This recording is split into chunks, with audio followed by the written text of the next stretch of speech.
Magkano nga ba ang kinikita ng isang angkas biker sa loob ng 8 oras? Ngayong 2025, pasikat ka na naman.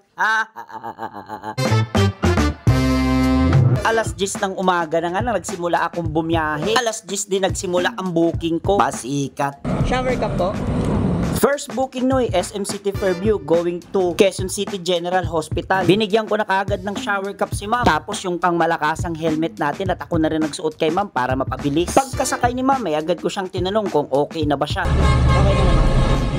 At dahil sumagot si ma'am ng okay na, kaya piniga ko na kaagad yung silin niya doon. Pasikat Kulang-kulang 1 oras din na naging biyahe namin dahil traffic sa Quirino at Mindanao Avenue. Asikaso. Pero ganun pa man ay hatid ko naman ng safe si ma'am. Ganito naman kasi kay angkas, number 1, safety ang pinapairal. Ako na rin ulit ang nagtanggal ng helmet ni ma'am para mas mapabilis. Pasikat.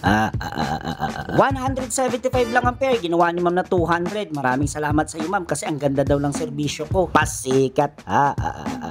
Next na booking natin oy, SM North going to Makati. Kaso may malaking problema, wrong pin si ma'am. Asikaso. Andito ako ma'am sa nakapin mo. Saan po ba kayo banda dito ma'am? Apat nang?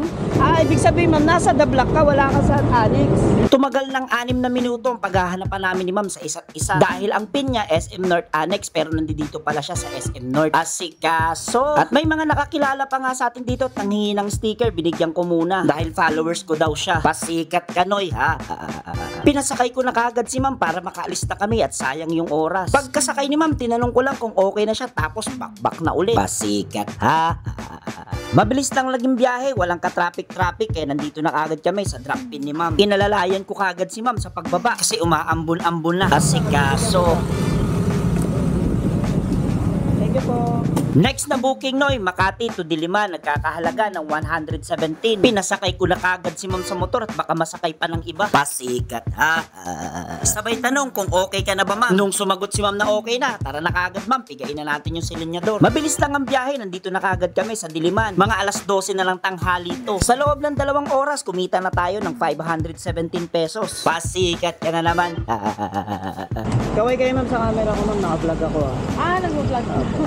Next na booking noy, Diliman to SM North. Tuloy-tuloy lang ang pasok ng booking basta naka-auto accept. Pasikat. Sabi ko kay ma'am, sumakay na siya at baka maisakay pa siya ng iba. Asikaso. Sabay tanong kung okay ka na ba ma'am. Nung sumagot na okay, pihitin na natin ang silinyador. Pasikat. Pagpikit mo at pagdilat mo, nandito na kagad kami sa SM North. Ganon kabilis ang biyahe. Pasikat. Inalalayan ko na kagad si ma'am na makababa dahil hindi tayo pwede magtagal dito sa lugar na to. Dahil may NCAP dito. Asikaso. Ma'am, kaway kayo sa camera. Sumunod na pasahero noy, bagong bantay Quezon City going to Villamor Air Base. Binigyan ko kagad si ma'am ng pangmalakasang shower cup at sinunod ko yung pangdiinang helmet at inalalayan ko si ma'am sumakay para mas mapabilis. Sabay tanong kung okay na ba ma'am. Pasikat. Sa EDSA ko na dinaan ng motor para mas mapabilis dahil sa hindi pa rush hour, wala pang traffic. Baka nagtataka kayo bakit nasa motorcycle lane ako. Pwede naman kasi dumaan dyan dahil shared lane yan. Pasikat ka. Naalala ko nung bago-bago pa ako sa pagbumotor, etong daanan tong litong-lito ako. Imbis na papunta akong Baclaran, napupunta ako sa Villamor Air Base. Asikaso. Pero ngayon, kahit nakapikit ako, basic na lang to. Pasikat ka. At mabilis lang talagang biyahe. Nandito na kagad kami ni ma'am sa drop pin niya. At dahil sa cashless to noy, mabilis lang ang transaksyon. Wala nang bayad-bayad dahil bayad na. After ng booking na to noy, natagalan ako makakuha ulit ng booking. Kaya wala akong choice kundi pumunta sa MOA kung nasa ng mga booking. Kaso nga lang noy, itong next na booking natin ayaw magpasama sa vlog. Kaya mas minabuti kong wag na lang i-video. Kaso nga lang, ang booking from MOA pabalik na naman dito sa may airport. Sumunod na booking natin noy, Newport going to Pateros. At habang hinahanap ko si CS, may nanghingi nga ng sticker na kilala sa atin.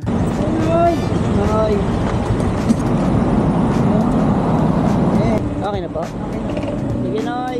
May konting traffic na sa mga oras na to pero mabilis ko lang naman na ilusot ang motor. Kaya nandito na rin kami sa drop off. Pasikat ka. Magwawalong oras na kaya nagmamadali na ako. Pagkabayad ng CS, naghanap kaagad ako ng pasahero. Kaso nga lang mula Pateros wala akong nakuha. Kaya pumunta na ako sa Kalayaan. Kaya dito na ako nakakuha around 6 PM. Kaya pasok na pasok pa to sa pang-8 oras natin. Si Sir ang last passenger ko sa pang-8 oras. Ngayon, magkano nga ba ang kinita ko bilang angkas biker sa loob ng 8 oras? oras. Sa loob ng 8 oras ay naka-8 booking din ako, Noy. Aminado kung mali yung oras ng simula natin, which is yung 10 a.m. in the morning. Medyo patay na oras na kasi yan, Noy. Wala nang rush hour. Pero ganun pa man, nahigitan pa din natin ang sahod ng mga minimum. Dahil kumita ako ng 1,273 pesos sa loob ng 8 oras. Pasikat ka.